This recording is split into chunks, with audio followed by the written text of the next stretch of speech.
because I like to wander about and wave my hands about and things. And with the microphone I won't be able to. So I just shout at me and go, if you can't hear. Sorry? There we go. So my little session is about how to organise a concours competition. What I don't propose to do is tell you how to organise a concours competition. That might sound strange. It wouldn't to me. However, what I found is that every show, every club, every event is a little bit different, and there may be no actual right or wrong to it anyway. So what I would like to do for you is just share with you some observations, some ideas, some thoughts on what you would want to consider when organising a concours competition, and to help you with your planning and so on. So think of them as suggestions maybe. We've got about 20 minutes, and then we've got 10 minutes or so for questions at the end. If you want to stop me and ask questions as we go through, do though, that's absolutely fine, no problem with that at all. So, let's move on. These are things I'm going to cover for you. Planning and what you do on the day and how to sort out the aftermath, because there inevitably will be some things to deal with following on. And importantly, some pitfalls, some of the tips and things that I've just found by experience and worth avoiding, things you can do to improve things. And some possible must-haves. Probably should introduce myself. That's me and my babies. My cars aren't here today because this one, the green one, is all in bits in my garage. The engine is in an oily heap on the floor. And the blue one had an unfortunate mishap on the way to Stamford Hall show last year, which we haven't fixed yet, involving a boulder and the bonnet and the windscreen. I've been involved in concours now for 20 odd years, particularly with minis for about the last 12 years, I think it is, both as a competitor and more recently as a show, a concours organiser, and also for a number of years as a judge. So hopefully I can share with you some of the experiences from each of those perspectives. I'll just introduce as well some of my friends. My film crew here is Jamie from the Redditch Mini Owners Club, and at the back there is Russell Heath. He's very kindly brought his car, seeing as mine are incapacitated, to show us, which has been attracting quite a lot of attention all day. So if anybody wants to have a good look at that later, they can. But I asked them to bring that for me in case we need to use it as a point of reference, point of things, ask questions, and that sort of thing. So thank you very much, guys, for bringing that down. That's me. I was going to suggest as well, if anybody wanted a copy of my notes or slides or any of the examples of judging sheets or anything like that that I use, just drop me an email at my email address. I will quite happily send that out to you. And if you need it by tomorrow, I can do that tonight. So I can do that for you. Right, let's get into the meat of it then. Planning stage of your concours competition. First thing to think about is what are you trying to achieve and what do you want to call it as a result. Using the name show and shine rather than concours tends to encourage novices. I find it a little bit less formal sounding, a little bit less scary. So that's something to think about, because that might be the approach you want to take. You can perhaps then simplify the judging a little bit as well, keep it all a little bit more informal if you want to call it show and shine. Calling it concours doesn't make a huge amount of difference, in my view, because whatever you call it, the car has got to be looked at properly and all over to make sure that you're being fair to the competitors. I did one show once where they said, oh, it's only show and shine, so we're not looking underneath. Which to me just made it, well, why did I just spend 3 hours cleaning underneath it then? Because the people who had gone to that extra effort should have been rewarded for that. So I found that a little bit confusing. But whichever you decide to call it, then it needs to be looked at properly. Your next point to think about is that you want to get people pre-booking. Big benefit of pre-booking is that you know what cars you're expecting on the day, and therefore you can plan out the space you want. And you can also plan the number of judges that you need. Pretty common sense, really. One drawback to that, though, is that I found that on the day you get a lot of people who just suddenly got all inspired and want to join in. So you need to try and accommodate those really if you can. Or you might decide that no, that's just too too complicated and difficult, throws all your plans out, and you might not want to do that. Either way, make sure people know beforehand whether they need to pre-book or not. We did pre-booking here for the mini show at Gaydon last year. I thought, this is great, so exactly wasn't getting till 25 extra cars turned up on the day. I think it was 25, which completely confused things, and we had to keep moving barriers and making more room. So, you know, there's pros and cons to it, but just be aware that that can happen, and make your decisions to suit you. These bits two kind of go together. I want to get on a soapbox about this one, if I may. Classes that you decide to split your cars into. Some shows will do them in decades, some will do them in different types of cars. Over the minis we have, very often we'll have like a cabriolet class, a coupe class, commercial, you know, if you've got some estates, so on and so forth. That's great. Split them however you want. What I would say to you is do think about what you want in those classes and be quite clear on that so that you can give appropriate advice to your competitors. Now, the reason I raise this, and I will go and point at this mini at this point, is because particularly with the cars where you've got more modern versions around, such as this, we're getting an increasing number where nice, fairly standard car might be modified. I think you probably will see from there all the stainless steel bits that are polished that wouldn't be originally. The wheels are pretty obvious. So we've got these modifications that don't mean it's a custom car, but it is slightly modified. Do you want that in the same class as your standard cars?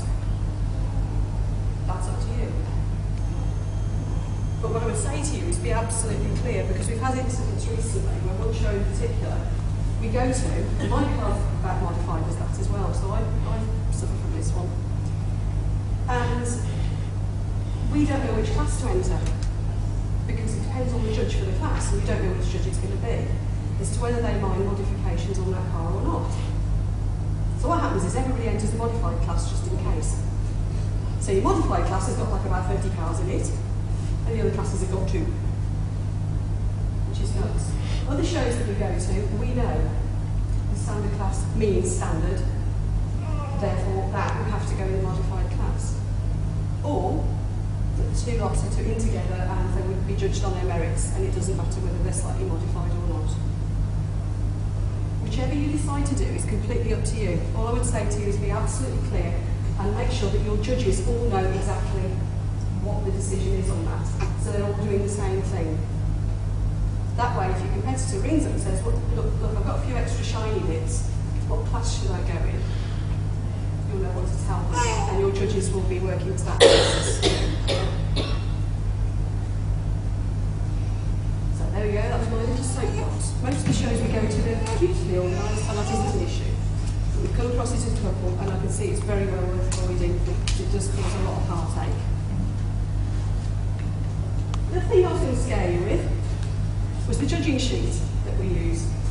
This is the one that I use for the mini show here, and it is quite detailed. That's because I organise it, and I organise the judges. The judges that I work with tend to need, they find they work better and more accurately with quite a detailed judging sheet. So you can see what we've done here. The exterior, for example, is split down into dashboard, door panels, rear panels, headlining, seating. So you've got quite a lot of breakdown. Now I find that easy to be more accurate. However, you might want to simplify that, particularly if you're going to badge it up as show and shine. You might just want the headings. Marks out of 10 for the exterior, marks out of 10 for the interior. Okay? So that's another choice you need to make. What we're also finding, I don't know if the rest of you are finding this, but in the world of minis, presentation has gone nuts. Completely nuts. So we started putting in points here for presentation, which I've started splitting down. And I'll split that as one set of points for the actual car. So, for example, this one here is set on as a checker plate. It's got its doors open, its bonnet up. It's all beautifully presented. All the junk's been removed from inside it. Looks great. So that's what I will be looking at there. But also special displays. So this one's got, well, it's got all these checker cabinets, photos, and this handbook, and all nice things like that. In the mini world, we're starting to see mirrored floors, gazebos, walls, fences. You name it, it's really got very out of hand in some cases. Yes, I mean you. But it looks amazing. They look like proper showpieces. Okay, so that's why I put in a separate set of points. So that's what that's for. We also put a bit of information for the judges. Yes, come on. What if you haven't got one? What? So you end up, no, when you're judging, so you're in a class and you've got one of those categories there is head carpets. So when you have two cars in the same category, one has carpets, one doesn't, how would you potentially advise that? Of course, assuming that the classes were organised in such a way where you could end up with a car like that. That's a very good question. I hadn't thought of it right there, actually. Nice one. Yeah. What we do there, I judged a class a few years ago where there was one who got carpet in, beautiful, pristine, genuine original carpets. The next one, because we managed to end up with custom as well as modified and standard, all in the same class, we got checker plates. Just checker plate floor.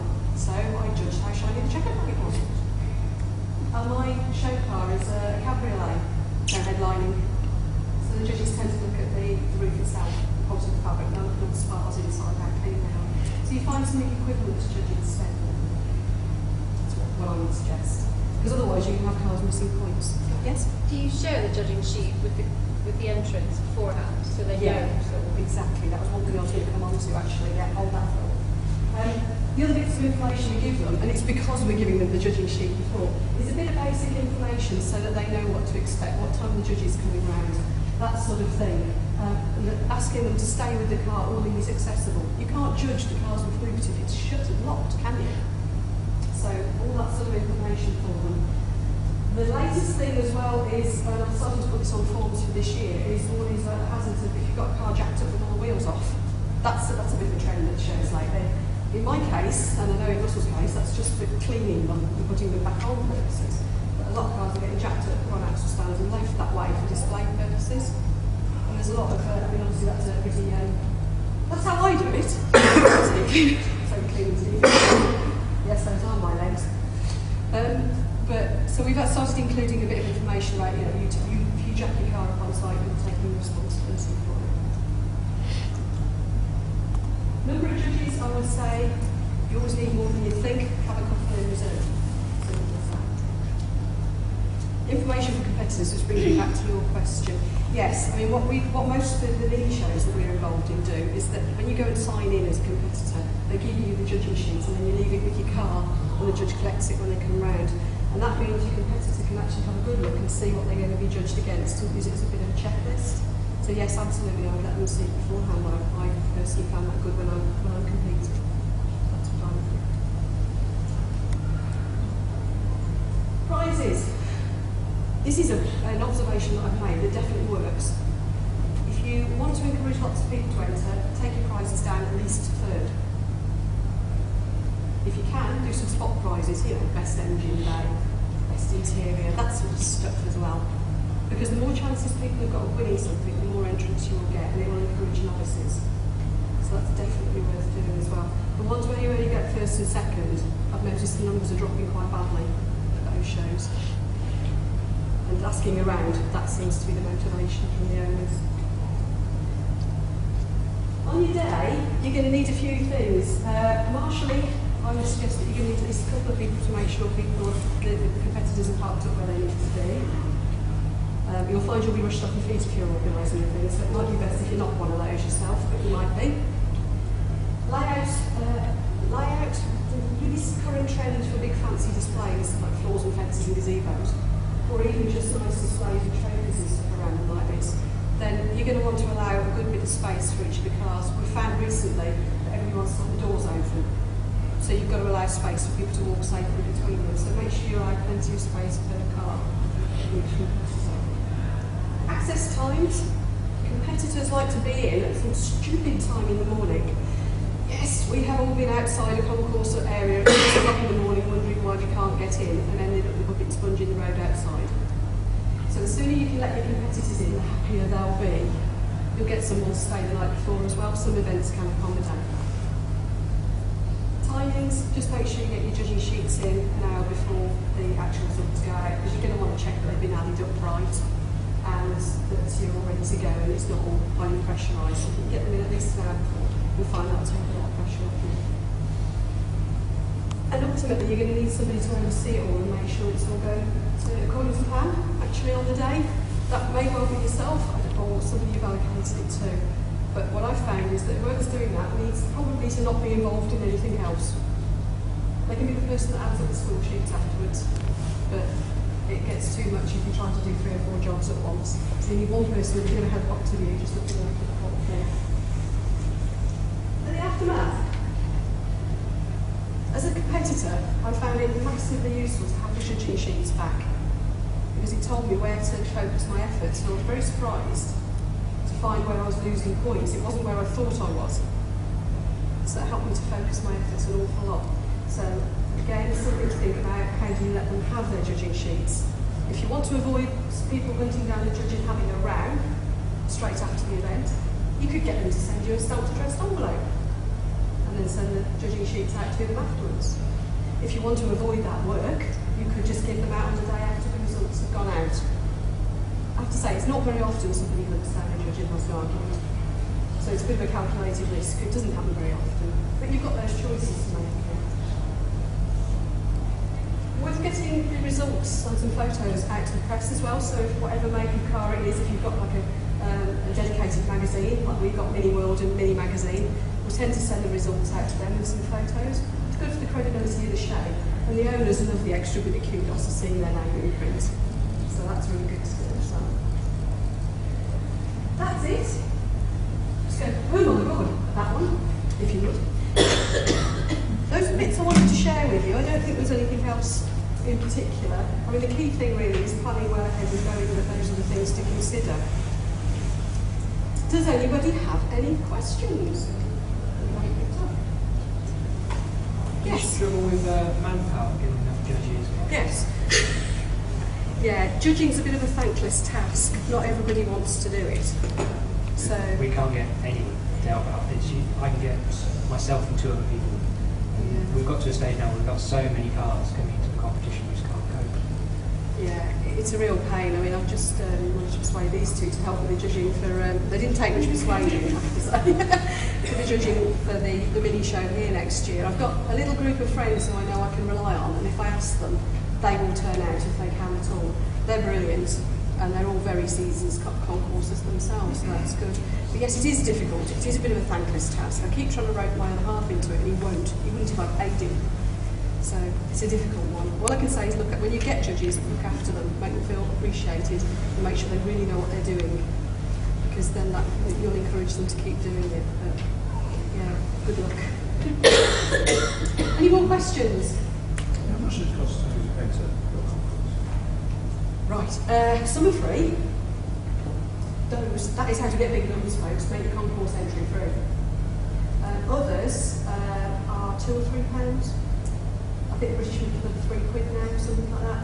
We've got one that's some at 10. I don't think I've ever paid more than 10. And of course that then gives you the budget to use on the trophies as well, and charities.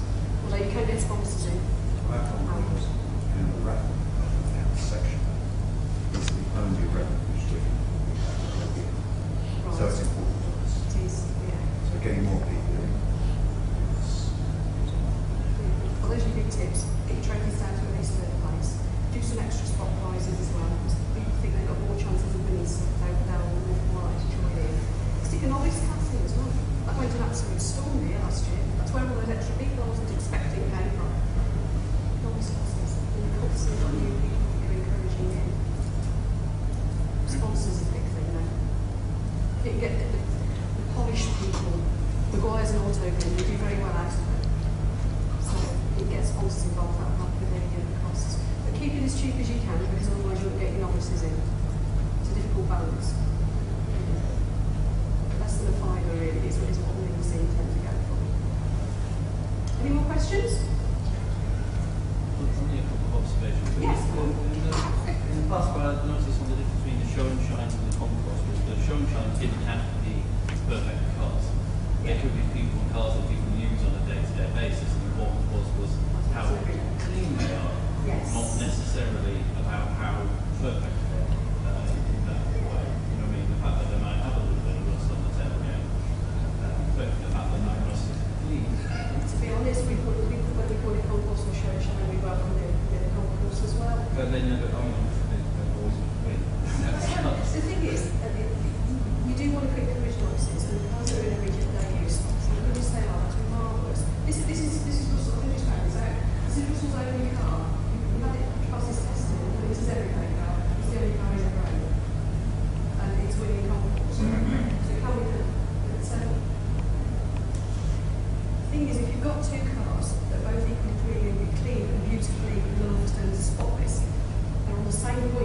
point of view. You want to get rid of rust and more hazards. You kind of got to kick against the wall, hasn't it? Rust. That's why I think it's important, particularly, to make sure, like you said, absolutely sharing that mantle so people are prepared for what you're going to look at. That is absolutely I've key. been to a couple of showed my car recently, and he went to the one of something and it came down. They were feeding inside their tailpipe. Yes. Kinds of strange places that I wouldn't have thought of because you didn't know until you'd actually been there once just how technical places were. So I think it was the information that came in advance was really poor. If anything at all, other than turn up at this time, this is where we go. It didn't then say, right, these are the areas we're going to look at, this is where we're going to store. I think that was fair because, I don't know, I like to try and do about 80% of my thing before I even turn up. Yes. So, you know, it's just a bit of spit and polish on the day rather than We trying do. to stuff. We completely prep the cars 100% at home, and then you manage to do it again because it's raining on one day. You know, so looking at an air conditioned trailer or something, you know. So, you know, you do end up doing that. That's the point of giving them the judging sheet beforehand, so they see what's being looked at. But the big thing for me is when you get new people coming along that want to have a go, is encouraging them and saying, this is God, fabulous. Next time, it's not it for you. You know, and just keep giving them information, encouraging them. I try to encourage people to, if they think they want to do novels, start joining in, accept that they may not do so well at first because it's a learning curve. Make them feel good, encourage them. When they get their judging sheets, you know, they can ask you, talk to them, give them some tips and hints. Encourage them the way through. That way they'll work. I mean, we've done this, haven't we? You get your judging sheet, you first to show, you think, oh God, I didn't realise my engine was that bad. So you start working on it, and then the next show you something else, and the judge will. You mean you wouldn't go back and on?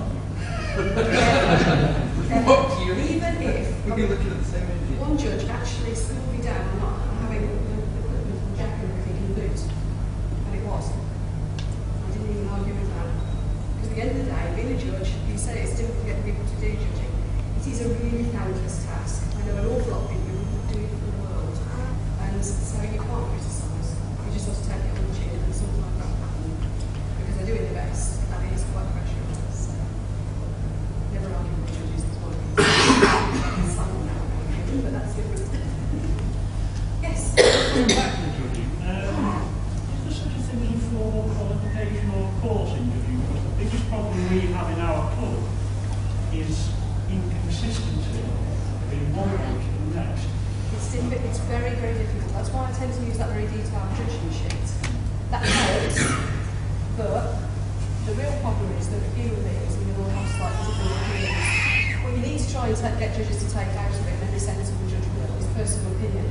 Because if Russell decided to try and stress the people with orange spots, it would look hideous, and if it was immaculately perfectly shiny, you're still running at a point when you like it or not. So you've got to try and take personal taste out of it. But people will have varying opinions, and I don't think you're ever going to get rid of that. Is it worth trying to set aside some time beforehand so you can have a judges meeting to kind of talk about consistency? Definitely. Try, you know, go around the car together as a group and say, right, If you can. look at this, we're going to look at a timeline. Yeah, if you can. Definitely have a bit of a meeting anyway, just to make sure they will know whether you know, the approach to modifications that I was talking about earlier and things like that. But also, if you can do that, particularly if it's a team of judges that you've not worked with before, that is worth doing. And just getting a consensus, how does everybody want to work? If you've got time. Once you've worked with them a few times, they'll know, so you'll be okay. Yes? Just coming back to this gentleman's statement here of consistency of judging, I don't know your experience about it, within the Corona Club, the VW Corona Club, we regularly sort of do self-judging. So basically, anyone is allowed to enter and everybody votes, apart from voting for your own car. Obviously, we'll kind of judge each other's. That's right. Now, what it takes out is possibly the inconsistency of one single judge. It introduces the personal opinion aspect and it takes out all the technical stuff. There are pros and cons to that, but we found that occasionally works compared to very strict events like the VW Community Stanford Hall beginning of May, which is the Concours depending where of course you are, with one judge, and he's got very much like you do a detailed list to work down and has to leave behind his own personal taste. So there's those two approaches, and we found they work equally well, but it also depends a little bit on what type of car you're dealing with and how many years they sort of span within the manufacturing era, and more important, what audience do they appeal to? If you've got a younger audience, they're more likely to modify. So Yes. possibly the self-judging approach works better for that audience to get them on board. It's all about getting new members at the end of the day, in one way or other, as opposed to the older generation, I suppose, who fancy more original cars and will target more events where originality is valued at a greater level than modification. So there's that approach. Well, I don't know what experience you've had with self-judging. Yeah, we did. We did it for a couple of times for a little local show that I used to run years ago, the Midlands Mini Festival. And it started because nobody got your problem. Nobody wanted to do the judging, and so people started.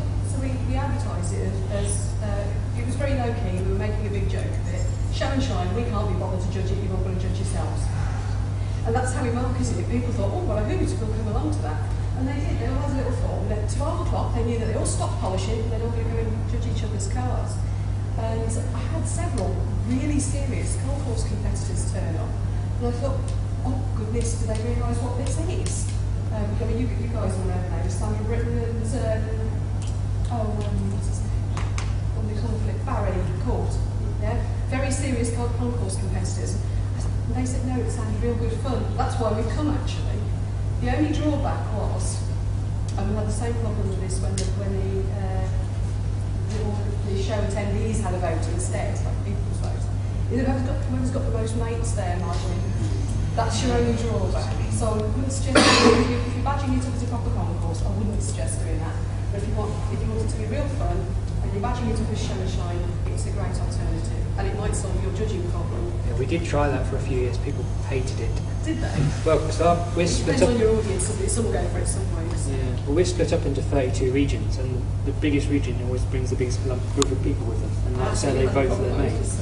Yeah. The times we did it, we didn't really have. We had a problem with the people's choice, when all the show goers voted, because there was one enormous club there, and they won every year as a result. Yeah. But the judging each other's, we didn't seem to have that problem particularly, but I do know a couple of events did. So it's a difficult one, isn't it? It's for courses, I suppose. It's certainly an alternative. Yes.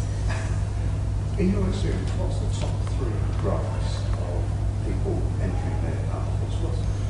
As the person showing the concourse competitor. Yeah. Consistency, I think, is one. Yeah. You get a lot of people whining because they don't win because the other car next to them clearly never gets driven. You can't do a thing about that. How many times have you been accused of trailing so far, Russ? All the time, yeah. And we do get a few, but it's just not really an issue. Just people where it's just they just trailing their cars. But that tends to be the people who just aren't working as hard as the ones that beat them using it as an excuse. So that one is the one that I generally want to strangle people over. But the more serious gripes, I think, are the not being able to understand what's going on and what you're being judged against. For example, the issue I raised with the modifications. So a lack of clarity around what we're meant to be doing, what time, what class am I meant to be in, what's happening, where's the judge, what time are they coming, that sort of thing. A lot of it is around information. I think those are the sort of main ones, really. So consistency. Consistency, which is a difficult one, and then the information for the competitors, It's which is trailer. well, the trailer thing, that's a debate on its own, isn't it? I can also say from our side, who's been at the sort of show organised societies, one of the biggest gripes we get is the amount of time that they have to wait around to the car to judge. Yeah. I know it's not something you can always do a lot about, but as I say, if you've got the scope to do it, the quicker you can turn around, the better.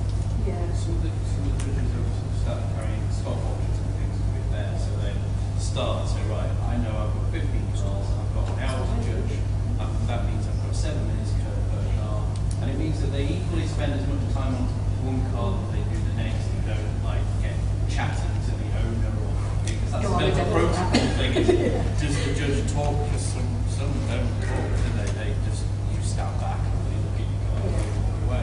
Some judges are chatting. I think I'm using a stopwatch, being consistent, things like that. Only having one judge per class, not having 3 who might all bring separate perspectives. Oh yes, definitely. I did one show where there were 3 cars in my class and a different judge judged each one.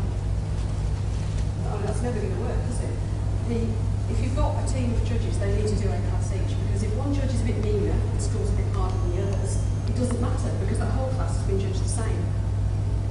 So when it comes to best in show, we generally get all the judges together to then compare notes and then discuss anyway and decide between them. It definitely be the same, just the same judge on the one part. I went to a classic culture recently where they made a YouTube video and battles for competitors, where they had a judge, one of the judges who would be judging, make a YouTube video and show them that they'd be scoring, and then they gave people the link to their register. What a good idea. Brave. Right. Well, I suppose that was makes out everybody's brilliant. Take one show, and you can't take it. Yes, yes, I'll be nice. Yeah, the one show, there's a show that it's a new show, and they've never had a show in China or a Concours there. And so to do a proper promotion for them, to try and get it going there, because there just aren't any in that part of the world, it's Lincolnshire, there's just a very, very few shows there. I actually did a how to prepare your health for Concours demonstration there. I didn't know I was doing it. The organiser put it in Mini World that I was going to be doing it. So I kind of got volunteered. She said, well, you will be cleaning your car that day, won't you? Well, yes. You'll be talking to people randomly as they come up and talk to you. Oh, yes, I always do. And that's what happened. So I just did that, and she managed it as an official how to prepare your car session. But it was all novices, so that was quite nice. There we go then. Oh, no, we've got another question. So, I'm somewhat attentive in terms of birthdays. How do you decide what's an 8, what's a 6, what's a 4? Oh, it can be a little bit subjective, and that's why I say some judges might be a little bit meaner than others, but as long as they've done the same thing across the whole class, it doesn't matter. But for me, the way I would do it is I'd look over a car and go, oh look, he's missed a bit. It happens by the way. He's missed a bit. That's one point off maybe. The stone chips take a point off for that. So you tend to start with 10 points and work way down really. What I would say though is if you've got novices and they just haven't got a clue and they're cleaning to me, don't give them 0. Try and give them 4 or 5 or something, as long as it's correct in so they end up in the right placing, because you don't want to dishearten them too much. So you need to make sure that that person is placed in relation to the other cars where they should be. But you know, be gentle. But it is quite difficult. I mean, we've had shows where we always clean inside the exhausts and all that sort of thing. We know to do that. We get the wheels off, clean all the backs and that. Lift the carpets up, clean under there. I did not know though that my seats come apart. I was at one show and they were looking down between the seat pad and the side bits. I didn't even know that came apart. No, my lord, it was full of crisp crumbs. I get used. So now, vacuuming that bit now, soon can that. So, but I lost a point to that, but it was masterclass. It was like the big sort of round finals, so you expect them to be a bit nervous on how they judge that. They missed the scratch on the windscreen though. That was okay. But yeah, that's what you do. You start with a perfect mark, and then every flaw you find, or every bit like this, knock off 8 points, but then temper it a bit, because if there's 3 or 4 things, you know, you don't want to then dishearten them by being too high. Okay? Everybody happy? There we are then. And they haven't been shouted at me, which is good. I'm like,